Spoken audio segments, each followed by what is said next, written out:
கண்டிப்பா பாலாஜி. திருவண்ணாமலை மாவட்டம் கண்ணமங்கலம் பகுதியில் சுமார் 2 மணி நேரத்துக்கு மேலாக மின்சாரம் அறிவிக்கப்படாத மின்வெட்டு காரணமாக இருளில் மூழ்கி வரும் கண்ணமங்கலம் மற்றும் சுற்றுவட்டார கிராமங்கள் அவதிப்பட்டு வருகின்றனர்.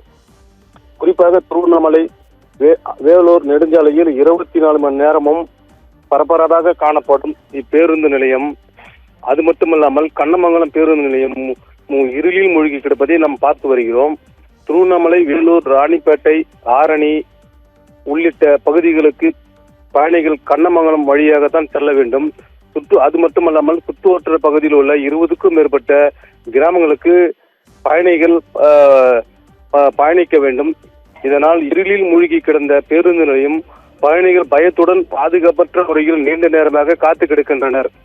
பேருந்து நிலையத்தில் ஏராளமான பள்ளி மாணவிகள், இளம் பெண்கள், கைகளில் கை குழந்தைகளை வைத்துக் கொண்டிருக்கின்ற தாய்மார்கள், முதியோர்கள் என ஏராளமான பயணிகள் இருளில் அவதிப்பட்டு பேருந்துக்காக காத்து கொடுக்கின்ற அவலநிலை ஏற்பட்டு உள்ளது.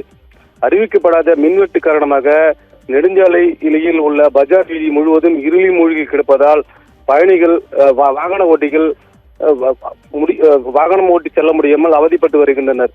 குறிப்பாக 2 மணி நேரத்துக்கு மேலாக மின்சாரம் துண்டிக்கப்பட்டதால் கண்ணமங்கலம் மற்றும் அதன் சுற்றுவட்டார பகுதியில் உள்ள கிராமங்கள் இருளில் மூழ்கி பொதுமக்கள் அவதிப்பட்டு வருகின்றனர். பாலாஜி.